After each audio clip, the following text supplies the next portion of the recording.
topics and opinions expressed on the following show are solely those of the hosts and their guests and not those of W4WN Radio, its employees, or affiliates. We make no recommendations or endorsements for radio show programs, services, or products mentioned on air or on our web. No liability, explicit or implied, shall be extended to W4WN Radio, its employees, or affiliates. Any questions or comments should be directed to those show hosts. Thank you for choosing W4WN Radio.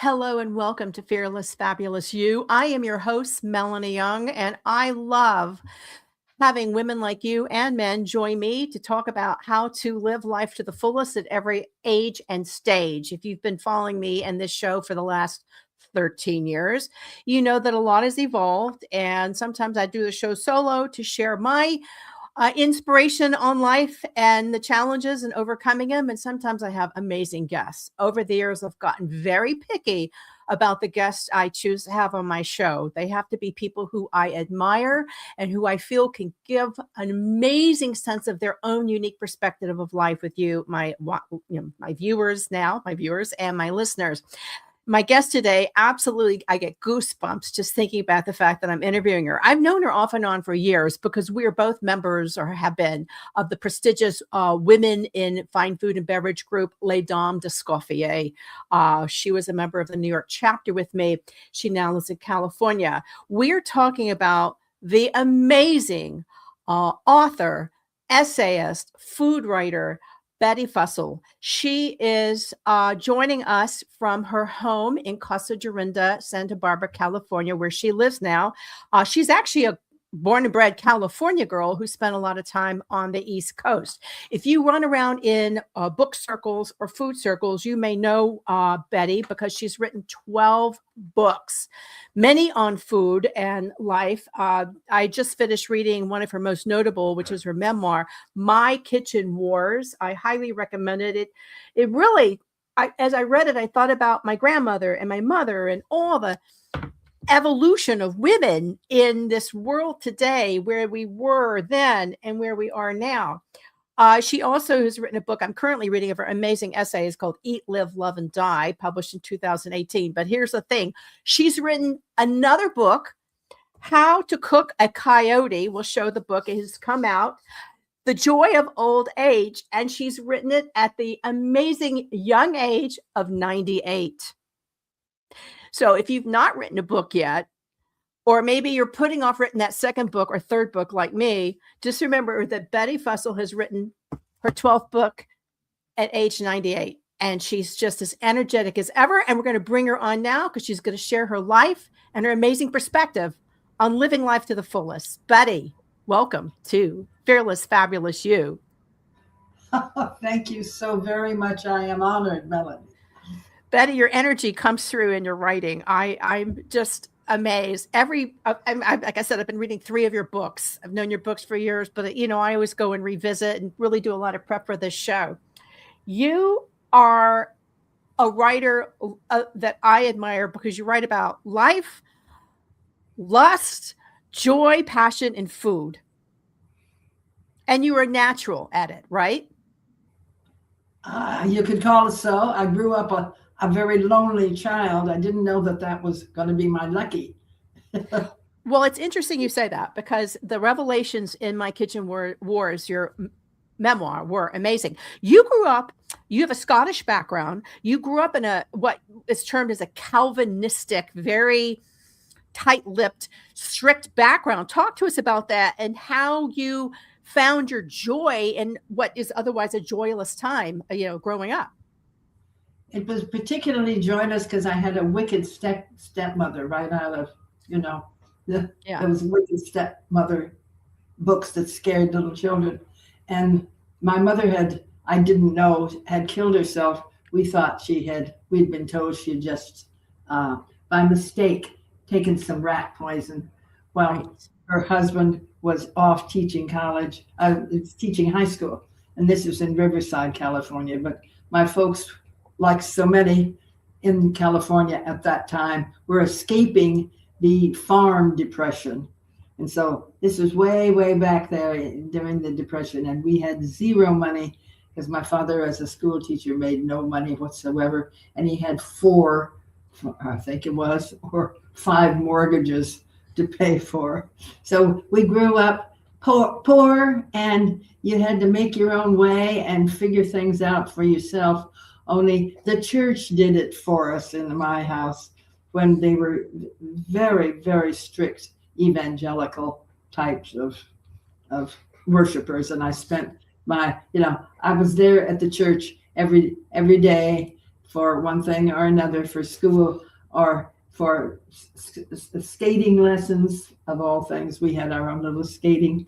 You couldn't be anyplace else because this was the only place that was sacred, was the church. And my wicked stepmother told me I was going to hell anyway. So, I knew from the beginning I was no good. So how did you overcome that? Because it really was that you called your stepmother to Dio, and it was a revelation that you found your mother, you thought absentmindedly put her fingers in the rat poison, but you quite later found it was not accidental. And that's very traumatic. How did you overcome this joylessness and trauma? I mean, that's an emotional trauma, and find your way to what brought you joy? What brought me joy was working, and working meant doing something concrete. So as a child, I drew. I mean, I always had a pencil in my hand. And my grandparents, who had raised me after the death of my mother, taught me how to write by age 2, which is amazing.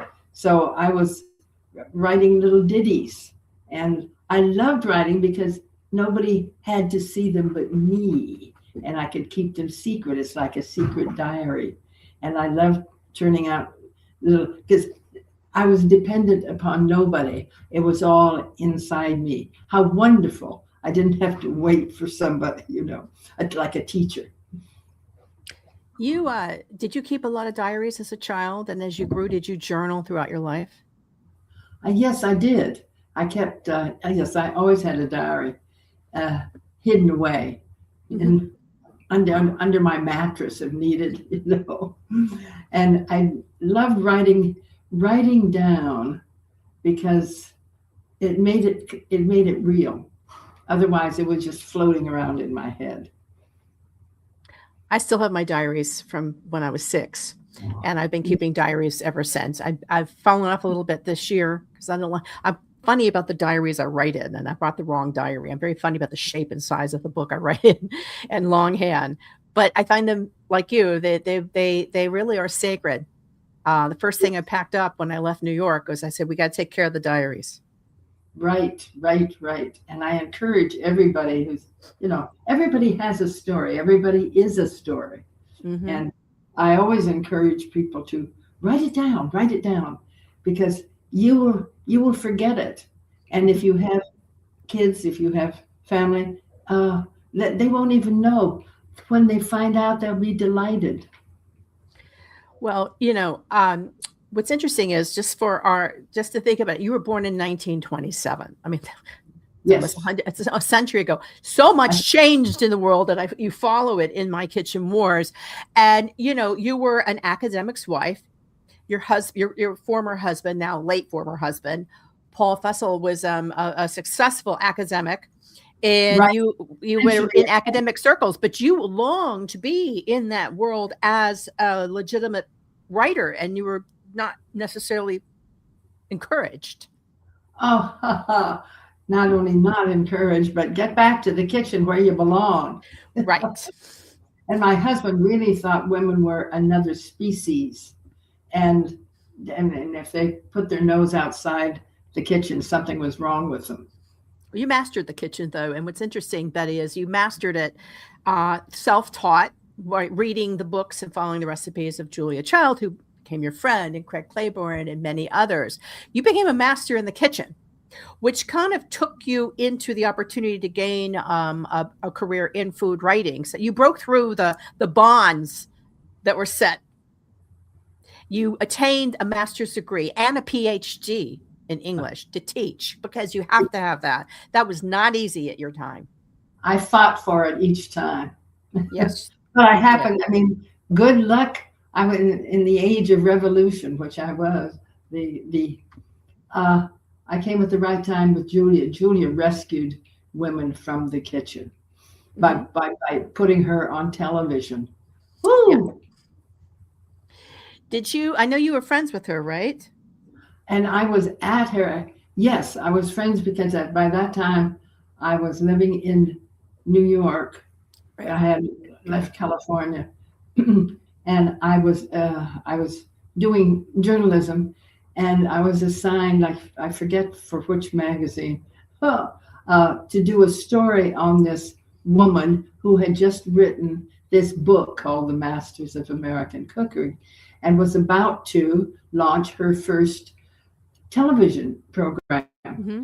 And since I was in Boston, I mean, nearby, getting a degree in Harvard, because women couldn't go to getting a degree in radical because women were not allowed in Harvard. Right. Everything else. Colleges. Yes. And I got to attend that first television show, and it was so exciting because nothing like that had happened in America. Americans thought, American Puritan culture, we thought food was animal and degrading and not to ever to be talked about. Is like going to the toilet. Don't talk about polite company. And I was baffled by that because I had met Julia, and we became friends, and she took me immediately to her house and her kitchen, and I am so grateful to her forever. Thank you, Julia. Well, she's an inspiration for me for many reasons. One, she found her voice after the age of 50 and published. And I stand for that because I'm vehemently against ageism at every level. And I had the opportunity to work with Julia too, because I started the James Spirit Awards, and I got to take her around and escort her. And I found her delightful and mastering the art of French cooking. I think I have 3 copies of it now because I inherited some. It's just so treasured. What was some advice she gave you as you were pursuing your still fairly nascent writing career? She really just talked. We talked about food and the kitchen and the precision, and that in itself was fascinating. A recipe with it would take you half a day to make the preliminary to the dish you were making. So she taught me process and the joys of process and why it was necessary. And from my point of view, I was learning the joys of food because the food in my house was absolutely crappy. And my father did the cooking because my wicked stepmother was a doctor of osteopathy, and she thought cooking food way beneath her. It's amazing. I wanted to know, what does it mean to be an American? That's what interested me, because I was an American and the world was opening up then. I mean, because of World War I and World War II, we had to become aware of other nations. And the speed of all these revolutions that happened in my particular 100 years were so amazing. Like the airplane. My grandfather had never, at his death, and he lived a long time, had never put foot in an airplane because, as he said, if God wanted men to fly, he would have given them wings. And he's the man who crossed the prairies and fought Indians, and he crossed the prairies in a wagon. It's so strange because every revolution that happened, and they happened so many, was giant. As we are talking today. Look at that. We're still in a revolution. We're in a technology revolution now. But I mean, you went through 2 wars, World War I, World War II, rationing, the Great Depression. People now don't, younger people, those young people, they don't know what it's like to really suffer and struggle through a depression and not having food. And I mean, we're kind of getting there because food's getting really expensive now, but the necessity, they don't know what it's like to be told you can't write. Your late husband, your late former husband, Paul, said, you can't write. He really said you couldn't write. He said, you belong in the kitchen. Like, to being put in your place. I don't even know that. My mother was lucky. My father put her on a pedestal and let her get a 2 master's degree and teach and all that. Where did she get her master's degree? Who would take her? What school? University of Tennessee at Chattanooga. She went to Sophie Newcomb, the women's college, where I also went in New Orleans, and then gave up a career to work at the United Nations to marry my father. He likewise gave up a promising career in the military. He was a West Point grad. They settled in Chattanooga, where she grew up. And she had a master's. She was a speech therapist. Her major was speech and communications. But while doing that and working as a speech therapist, she got a master's degree in psychologist as a psychologist. Of course, psychology was revolutionary. Right. Well, like you, she was an actor. So you acted. You were bursting with creativity, much like my mother. My mother lived at not a Calvinistic world, but she was in a nice Jewish family. You had to follow. My grandmother used to lie and say, my daughter doesn't work. She's a volunteer. Yes. Good rules didn't work. But my mother, unlike you, my mother hated to cook. For you, food became an escape. It became a joy. It became a carnal pleasure, a sensuous and sensual pleasure. Your writing exudes that. I mean, just to share some of the books that you mentioned, Embracing America, Masters of American Cookery, 1984. I Hear America Cooking, 1997. I'm skipping around. The Story of Corn, really just an amazing book. Crazy for Corn. And, your corn books are pretty. And then you wrote My Kitchen, Raising Steaks. But interestingly, your first book was not about food. And it was in 1982. How old were you when you published your book, which is called Mabel, Hollywood's First I Don't Care Girl? So it's kind of an interesting independent type girl. Our kitchen was terrible. As I say, my father did the cooking. The wicked stepmother was a doctor of osteopathy and thought cooking was very beneath her. So she never liked to she kept her foot out of the kitchen. My brother hated this, my brother who was 4 years older, because he thought it made a patsy out of my henpecked father and gave him shame thereby. So this is all screwed up. It was so different.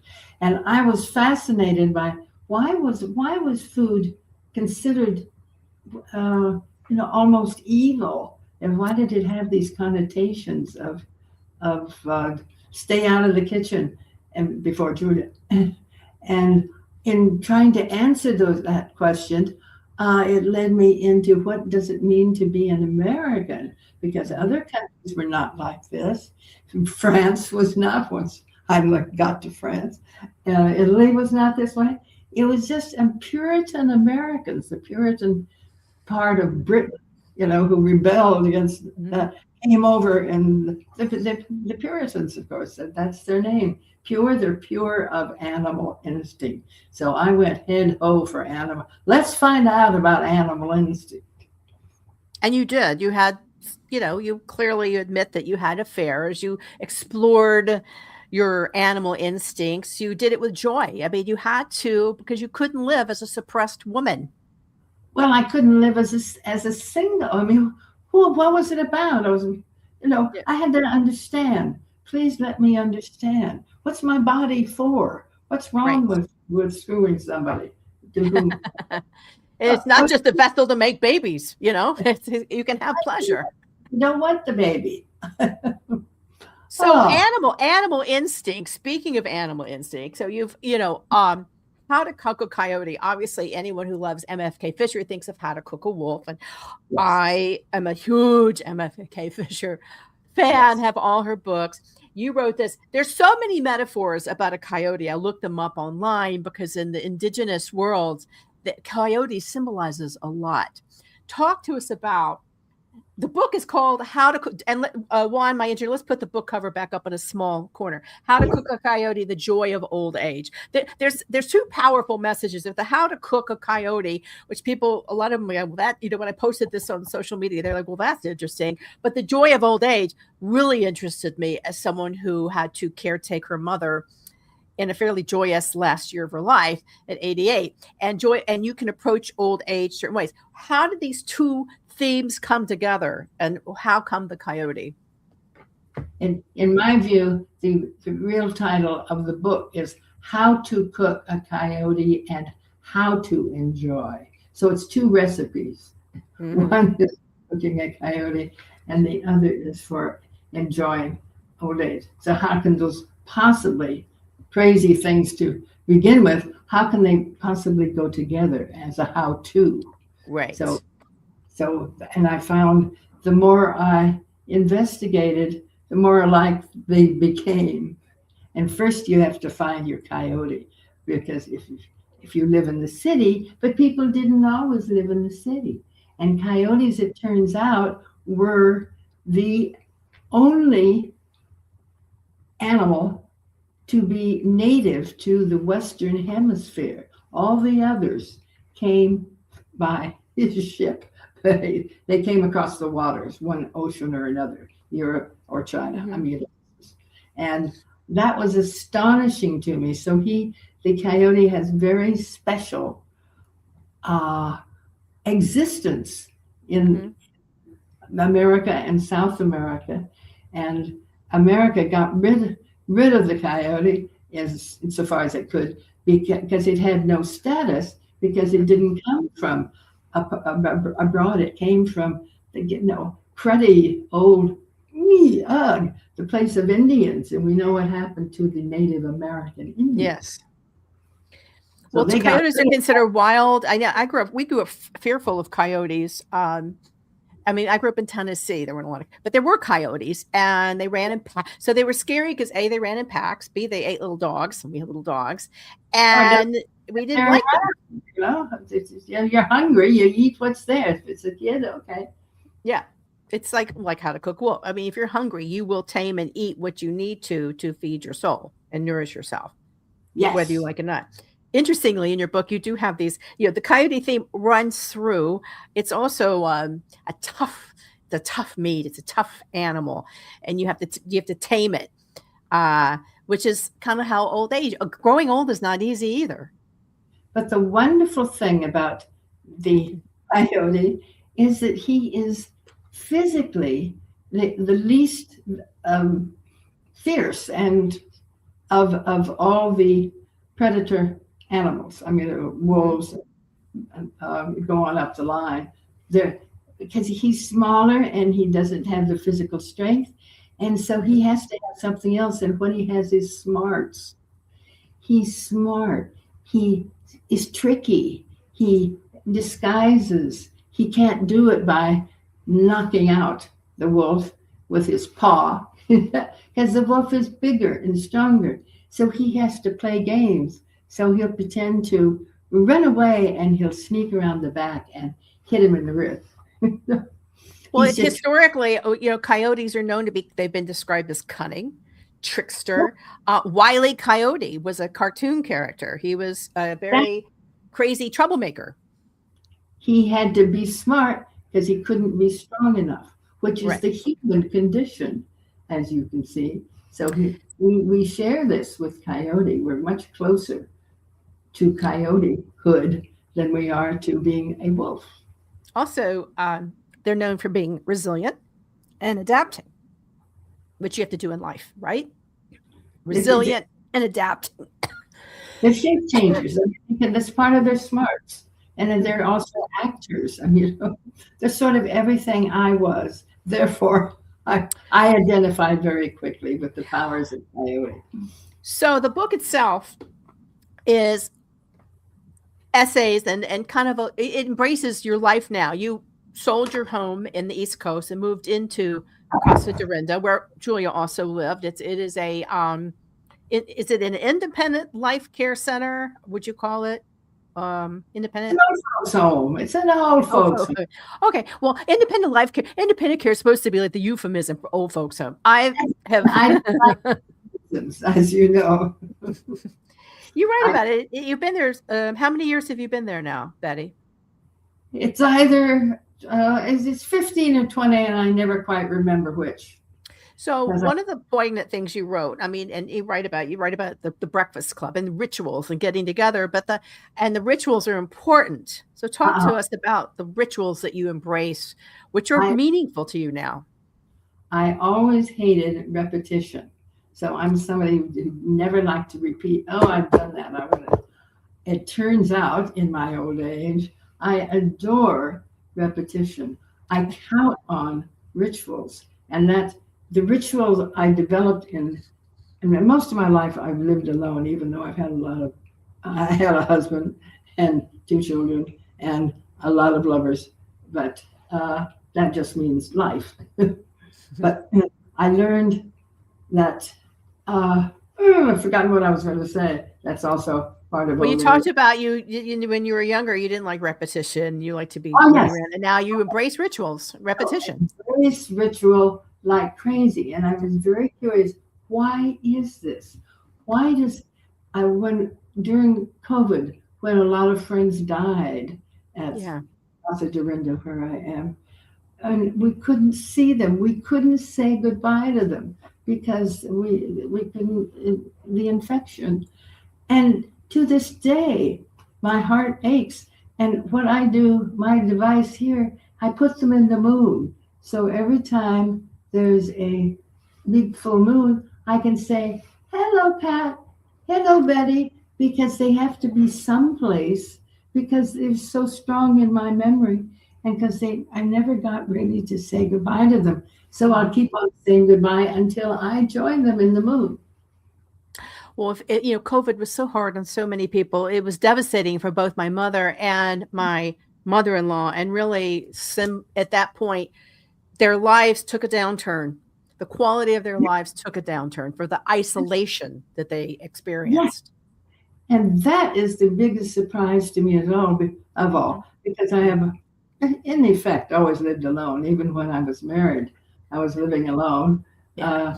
You did have 2 children. You did have 2 children.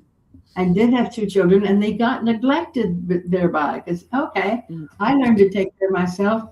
What you will learn is how to take care of yourself. And they did.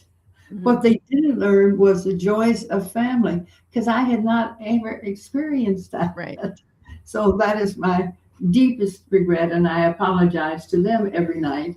If the moon comes out, it keeps you busy apologizing. So I'm also so joyful that they managed to survive their neglectful parents and survived in health and have had perfectly wonderful lives. But what they don't have and won't is the joys of their own children. But they've got all the rest. They have the talent and they've had the wonderful experience, and I adore each of them. So, again, you're 98. You're approaching a century. I had long talks with my mother, who passed away at 88. My mother willed herself to die, which was very devastating and a whole other thing. She refused to eat. She just said, "This is the year I'm going to." She decided this is the year I will die. She said, "This is the year I will die," and that's that. How do you face, as you write in the book, we all are going to the same end. We're all going to die, yeah. Right. So how do you embrace, what do you say to people about embracing the rest of the journey, and how do you approach it? First of all, language. Say die. You're going to die. You're not going to pass over. I hate euphemisms. Use the words that apply. Don't be scared. And because it's what kind of creature would create a creature that lived on other creatures before it became a fodder to the next creature? It's crazy. And that bothered me from the beginning of my recognition of what a crazy world we live in. But is that there are different attitudes toward that? Does that make you sad? Does that make you happy? Well, that's a little weird, but I want to understand that. And nobody could answer my questions. The church I was in, I was no good at all. They just said, well, you're going to hell or heaven. Going to hell or heaven? Where are they? As somebody said, they are now and you are in it. Whatever, whichever, both. So, yes. What was the question again? Well, I think it's a very personal approach to how you live the rest of your life. Are there things that you do differently now? I mean, obviously you have macular degeneration, so your lack of sight is a challenge. So you do have a physical challenge. How do you deal with that? How do you deal with the physical challenges and the mental challenges which come, well, you don't seem to have any mental challenges, but the physical challenges of aging?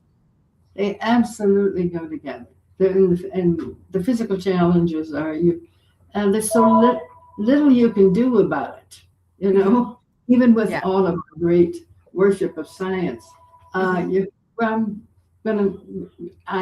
just hope to pass on without inconveniencing somebody else in a drastic way, which is why I've been an old folks instead of living off one of my kids, So I encourage people to come to live with others. That is the great surprise. Me who lived alone. What do I adore here? Other people, and whoever they are, however crazy, however intelligent or remote, just to brush shoulders is a joy, because it's temporary, but you're all going to end up in the same place. Isn't that odd? It is funny. Yes, we're all on the boat, and the boat's going to sink. And I always say that, and people think I'm being morbid, but it is the reality. So live life every day. Live life on your terms every day as a result of that. So you do have some rituals that I think are interesting, Betty. First of all, you go to the market. You enjoy going to the market. You have a beautiful farmer's market, and you go and you have your vendors, and that is a ritual of joy. And you also listen, I love this, to opera and classical music on Saturday mornings. Because I had the joy of living in New York and going to the Met. Me too. And there's nothing like opera. And I was also blessed by the Depression in California, because where did Madame Schumann retire? That great opera star. She retired to Riverside, California. And because it was Depression, she gave money to the high school, not the high school, but the college that was free there. You could have a college. She gave money to have opera performed by local people. And so I heard opera from the beginning of my childhood. Imagine, it was everything I loved: drama, showbiz, music, all on the stage before me. It's just, I would live from opera to opera. A great reward. Thank you, Madam Schumann. I think that, as you get older, and well, throughout life, forget as you get older, because when I was going through cancer treatment for breast cancer, and my mind was not right with chemo, I had something called chemo brain. I would go to the Metropolitan Opera and just sit and just the music is very therapeutic. And I think if you can't see, or maybe you can't move a lot, my mother watched opera and was watching the Nutcracker like all day before she died. The Nutcracker ballet. Yes. Yes. And why is music is necessary to us? Why? Yes. Because it puts us in another world. And I don't know what world that is, but that world, if we go deaf, we'll remember it. Well, I have a question. So since you have challenges with your vision, do you listen to books on tape? I'm not a fan of books on tape, because the readers are usually so bad. I used to read for the blind in New York. I would do the recordings, and I loved doing it. But I love reading aloud because we were trained to do that in Riverside, California, with the free school. These are all the blessings of, depression. And so reading is if it's the author reading, fine. Otherwise, the words are apt to come like this, and there goes all the rhythm. No, thank you. I love reading aloud. It's interesting, Betty. I've been a writer all my life. My parents were both writers. Arts are really important. On and on. My mother acted like you. When I sleep, the older I've gotten, I write stories in my sleep. I just wish they could record them while I'm sleeping because they're great. Does that ever happen to you? Well, because recording is the key here. Yes, I'm always waking up in the middle of a story, of my creation or somebody's creation, but it's getting through. But I can't remember it. And my daughter gave me a little what do you call it? When you talk into a microphone. Yeah. But because of my eyesight, it is too complicated. All of these devices to help to get rid of the problems of blindness, they all seem dependent upon being able to see that tiny series of little buttons that must all be pressed in the right order, or you're not going to be able to open it. That's what happened with this little recorder. So I am on the lookout for a recorder that will record the message, then read it back aloud to me, then allow me to return and change it, to edit what I've just written. It's that. There's got to be something like that. I'm sure there is something. And Lighthouse of the Blind may have it. I mean, have you had to learn Braille or no? No, I tried Braille for a while, and that's it. It wasn't for me, and it's hard to explain. It wasn't just that the institute that developed, the Braille is run like a machinery. It's mechanical, and that worked for me. So I have not solved this problem of something that will record and then revise under my direction without using. There's a little button right up. Oh, see here, it's right up there. Don't you see it? No, I don't see it. Do you feel it? No, because it's next to another little button just like it.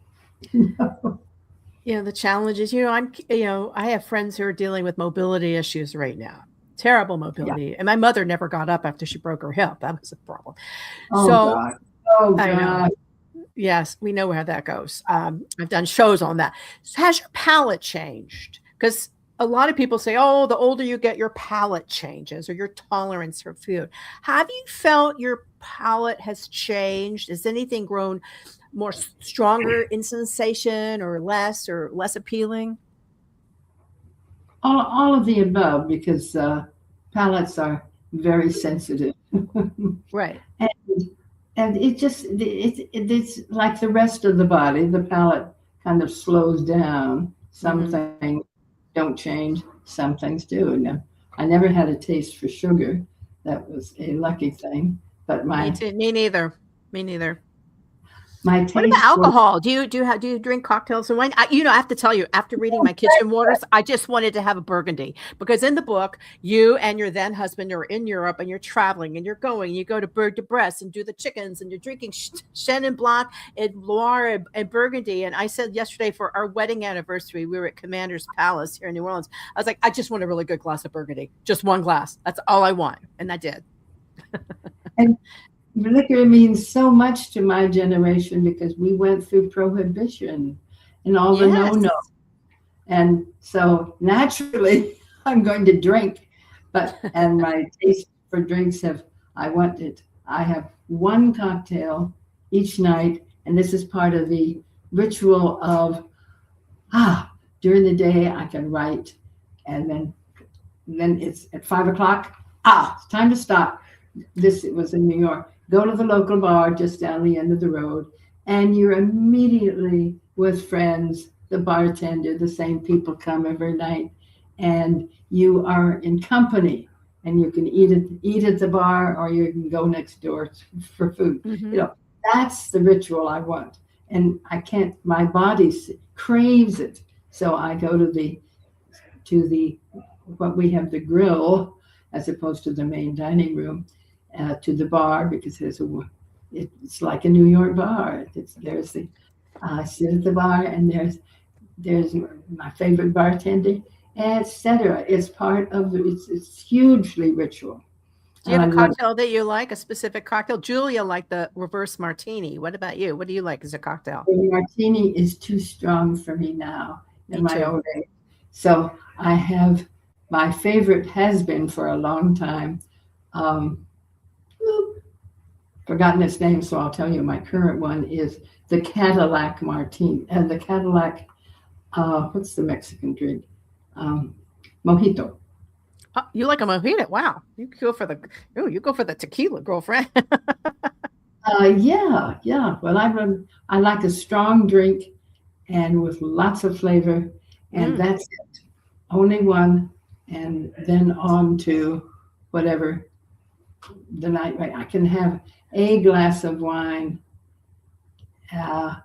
if I'm really thirsty, but that's not usual. It's usually just my one martini. Actually, a mojito is usually, it could be tequila, but it's often pisco, which I like. I love pisco. Yes.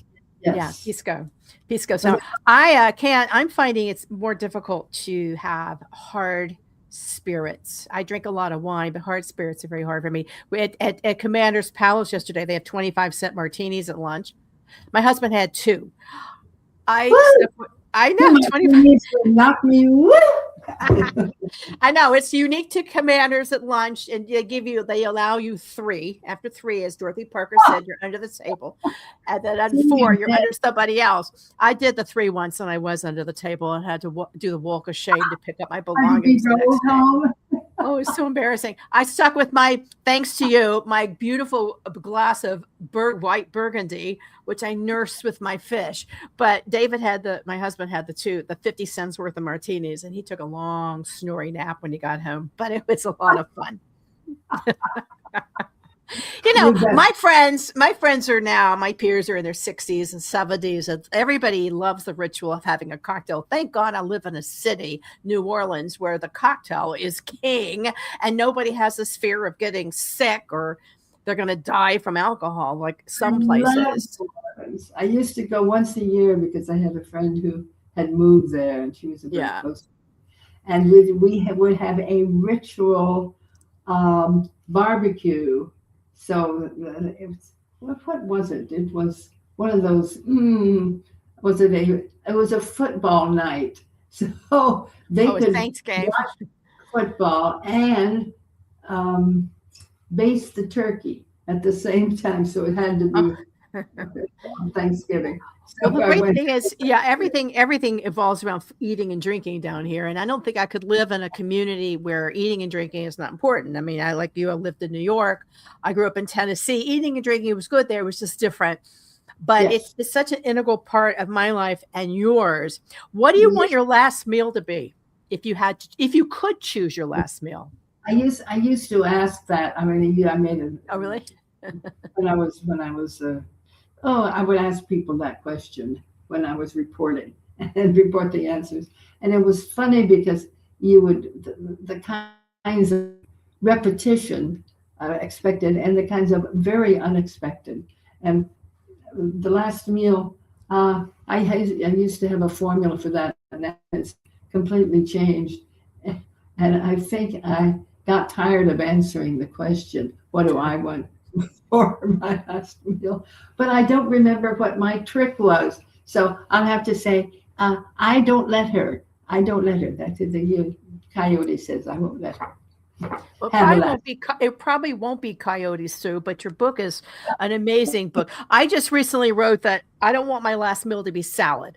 I eat a lot of salad, but I don't want that to be my last meal. I want my last meal to be a beautiful plate of pasta just showered with truffles. And then I said, you can sprinkle the rest of them over my grave.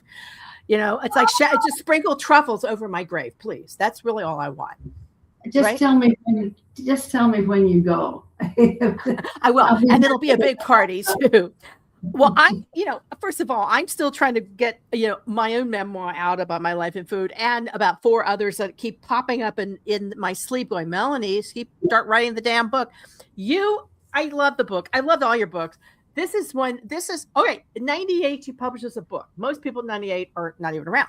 You're around and you're still doing really well. You've got amazing energy. You've gotten great reviews. I just read the New York Times review, lots of reviews for How to Cook a Coyote, The Joy of Old Age. Wonderful, wonderful gift to give people as well, for people who are, thinking about the joy of life and, as I call it, moving on in your journey. That's how I call it, moving on in your journey.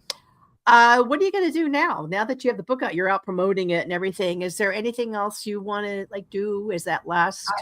And as soon as I get a dictating machine, I'm at work on something called Murder in Montecito. Oh. Set, of course, is where I actually live. Not a romantic. It's my first real fiction.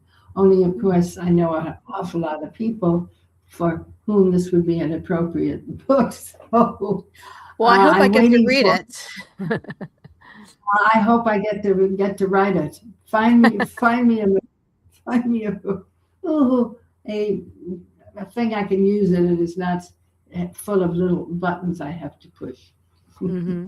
I know, we got to find that, or someone just to help you. My mother dictated to me when she was bedridden in her final year. I sat and she just kept talking, and I would write everything down because she had a column, the column articles, and I just did that for her. So that's another thing to think about, is get someone who's willing to write. You speak and they write it down for you. But I've tried that too. I think I've tried everything I could. Mm-hmm. And I need to write alone. I think what are they going to think of this? It's a hazard if you're used to being absolutely alone, and that's part of the joy. Yeah. Well, point well taken. Well, hopefully we'll find you a wonderful recorder that doesn't involve lots of buttons. Meanwhile, I love the fact that you have your stuffed coyotes. My mother, when she would do interviews at 88, she had all her giraffes around her, stuffed giraffes, because she had a thing for giraffes. She'd raised millions of dollars to have a giraffe exhibit created in the zoo. And so giraffes are everywhere. So I love that you have your symbolic coyotes and this terrific book. Yeah. Again, as we wrap up, we've been talking with Betty Fussell, who has more energy than many people I know at 30 years younger than you. She is living life to her fullest at 98 with a new book, How to Cook a Coyote, The Joy of Old Age. We should all have the same joy that you find in living every day at every age and stage of our life. And I wish everyone joy, because as I say, every day, if you thank the powers that be, you're thanking them for the first day and the last day of your life at the same time. Because exactly. Yeah. I mean, Dylan Thomas once said, we once we're born, we begin to die. It was a profound comment, but it's true. You're born, exactly. And then there's the end, and everything in between. You have to decide how you want to live. Which, again, thank you, Betty. As I always wrap up my show, I like to say to the people that my listeners and viewers on the why I created this show is that you have choices in life on how you can live. Always choose to live life on your terms and not on the terms that others place on you and expect of you. Yes. That don't bring you joy. Make sure that you can expand your horizons, break through those barriers, and become the person you are intended to be and wish to be at every age in your stage. And always choose fearless and fabulous. Thank you so much. Thank you. Thank you. Thank you. Happy day, everybody. It's a happy day. Thank you.